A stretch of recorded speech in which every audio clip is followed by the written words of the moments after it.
Hello everyone, welcome back to my YouTube channel. I am Monika Reddy and ee video lo aithe in 10th class వాళ్ళకి biology chapter 2 control and coordination ని explain చేస్తా. So control and coordination అనేది చాలా simple, అస్సలు complicate చేసుకోకండి.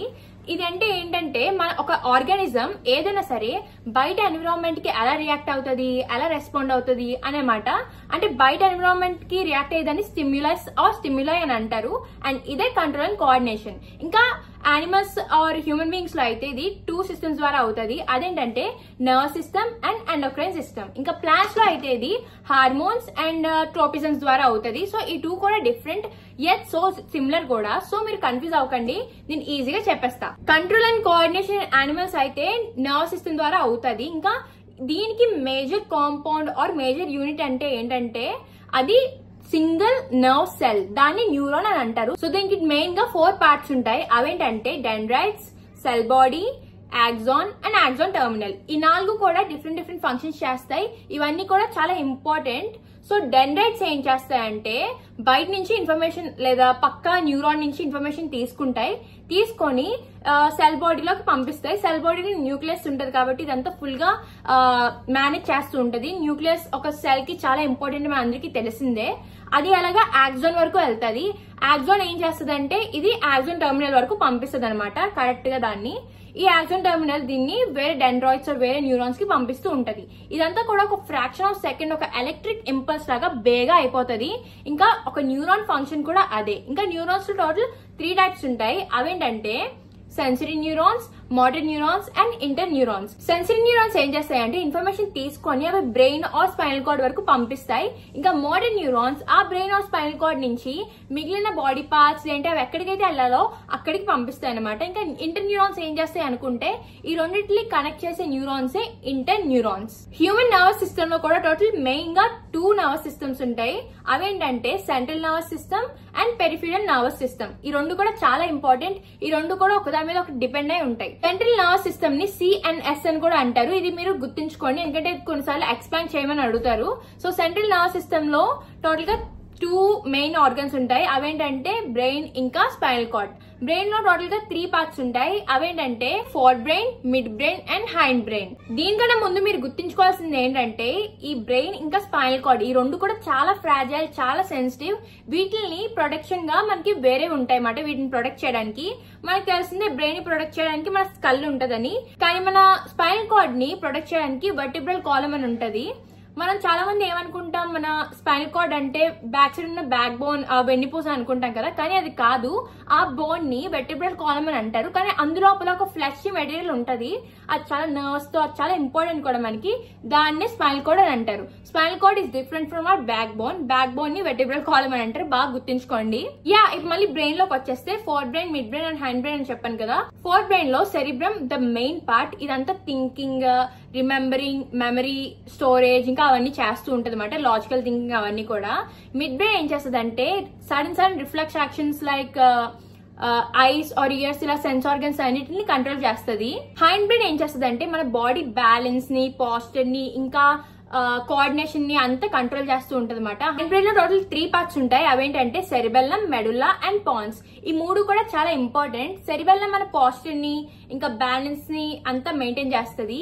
Medulla అయితే ఒక involuntary actions like heart breath, ఇంకా మనం పడుకున్నా సరే బ్రీతింగ్ ఇవన్నీ మెయింటైన్ చేస్తుంది. ఇంకా పాన్స్ అయితే మన హెడ్ లో ఉన్న కొన్ని మజిల్స్ ని బాగా మెయింటైన్ చేస్తుంది. సో ఇవన్నీ కూడా కలిపి కోఆర్డినేట్ అయ్యి మన నర్వస్ సిస్టమ్ అయితే చూసుకుంటాయి. సెంట్రల్ నర్వస్ సిస్టమ్ అని చెప్పాను కదా. దీని తర్వాత పెరిఫెరల్ నర్వస్ సిస్టమ్. ఇది ఇంత కాంప్లికేటెడ్ గా అయితే అస్సలు ఉండదు, చాలా ఈజీ. జస్ట్ ఈ సెంట్రల్ నర్వస్ సిస్టమ్ ని అంటే బ్రెయిన్ ఇంకా స్పైనల్ కార్డ్ ని వాటి నర్వ్స్ ని పెరిఫెరల్ ద్వారా మిగిలిన బాడీ పార్ట్స్ కి కనెక్ట్ చేస్తుంది అనమాట. అదే దీని ఫంక్షన్ అంతా. ఇది అంతే, చాలా ఈజీ, సింపుల్.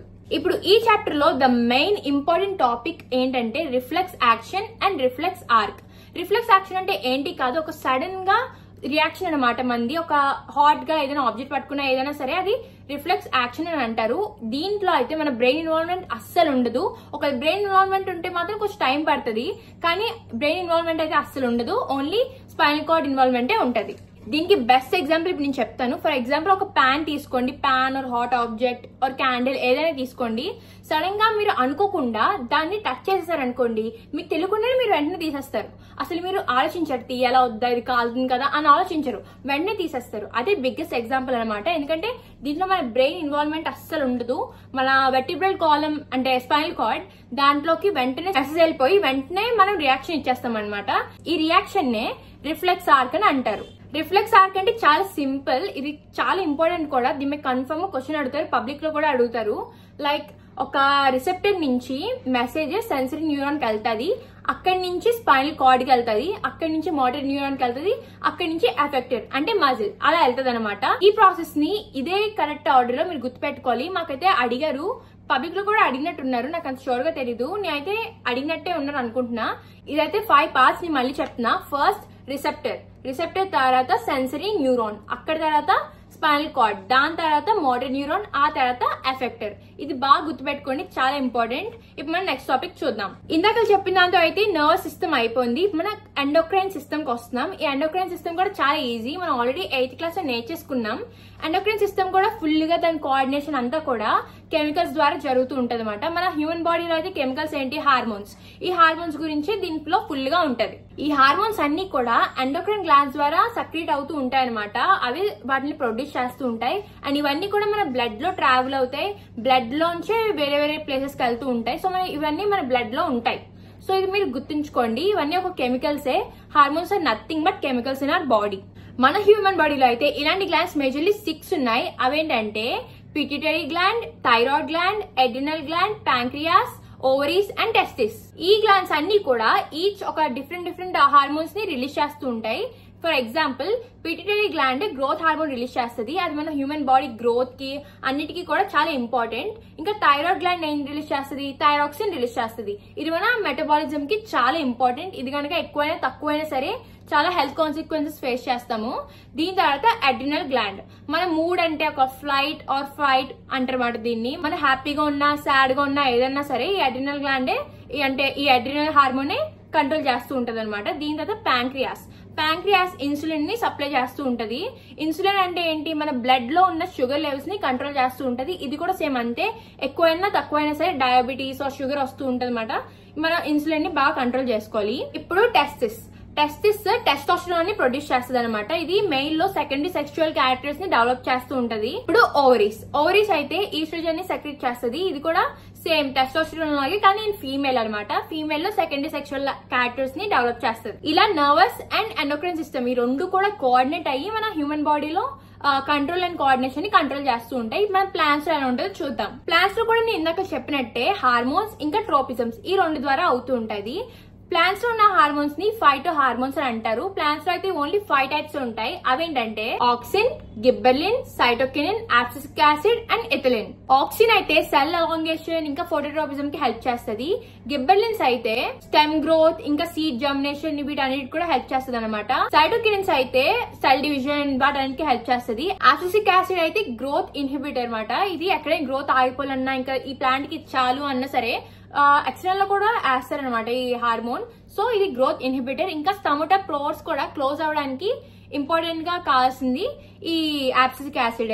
ఇంకా లాస్ట్లీ ఎథిలిన్ ఎక్కువగా దేనికి యూజ్ చేస్తారంటే ఫ్రూట్స్ రైపనింగ్ అవ్వడానికి, అంటే పండ్లు పండడానికి ఎక్కువగా యూజ్ చేస్తారనమాట. ఫర్ ఎగ్జాంపుల్ మ్యాంగోస్ ఇలాంటి వాటిలో నేచురల్ గా ప్రొడ్యూస్ అవ్వకపోయినా ఆర్టిఫిషియల్ గా ఎథిలిన్ వేస్తూ ఉంటారు అనమాట. బేగా పండిపోతే బేగా మార్కెటింగ్ చేసుకోవడం కోసం. సో ఇలాగా ఈ 5 హార్మోన్స్ కూడా ప్లాంట్ లో ఇలా హెల్ప్ చేస్తాయి. ఇప్పుడు ట్రోపిజం కి వచ్చేద్దాం. ప్లాంట్ లో మూవ్మెంట్స్ టువర్డ్స్ గ్రోత్ అయితే వాటిని ట్రోపిజమ్స్ అని అంటారు.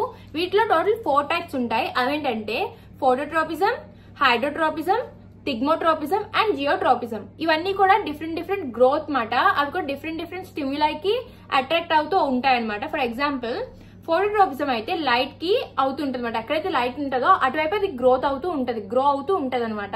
దీనికి యాక్టివిటీ కూడా అడిగారు మన పబ్లిక్ లో. ఇది కూడా చాలా ఇంపార్టెంట్, మీరు బాగా చదువుకోండి. ఇప్పుడు హైడ్రోట్రోపిజం అంటే ఎక్కడైతే వాటర్ ఉంటుందో అటువైపు అది గ్రో అవుతూ ఉంటది. ఎగ్జాంపుల్ ఇది గ్రౌండ్ అనుకుంటే ఇక్కడ రూట్స్ ఉన్నాయి అనుకోండి, కానీ ఇక్కడ వాటర్ ఉంటే అది ఇలా ఇటువైపే గ్రో అవుతూ ఉంటాయి అనమాట. సో అది మీరు బాగా గుర్తుంచుకోండి. ఎటువైపు అయితే వాటర్ ఉంటే ప్లాంట్ అలా బెండ్ అయిపోదు, ఇది రూట్స్ మాట. ఎప్పుడు షూట్ ఎప్పుడు కూడా నెగిటివ్ హైడ్రోట్రోపిజం చూపిస్తుంది, ఇంకా రూట్స్ ఎప్పుడు నెగిటివ్ ఫోటోట్రోపిజం చూపిస్తుంది అనమాట. ఇది మీరు బాగా గుర్తుంచుకోండి. దీని తర్వాత టిగ్మోట్రోపిజం అంటే ఒక టచ్ కి అది ఎలా రెస్పాండ్ అవుతుంది అనేది టిగ్మోట్రోపిజం. ఇప్పుడు జియోట్రోపిజం గ్రావిటేషన్ కి ఎలా అది గ్రో అవుతుంది అంటే గ్రావిటేషన్ అంటే కిందకే, ఆబ్వియస్లీ రూట్స్ అన్ని కిందకే వెళ్తాయి. ఇది జియోట్రోపిజం. ఈ ప్లాంట్ మూవ్మెంట్స్ లో టోటల్ 2 టైప్స్ ఉంటాయి, tropic movements and nastic movements. Tropic movements ఇప్పుడే నేను మీకు చెప్పేసాను 4 టైప్స్. అవి ఏంటి? Phototropism, hydrotropism, thigmotropism and geotropism. ఇప్పుడు నెక్స్ట్ వన్ వచ్చేసి నాస్టిక్ మూవ్మెంట్స్. ఇవైతే ఇంత ఎక్కువగా ఉండవు అనమాట. Nastic movement is nothing but a quick reaction.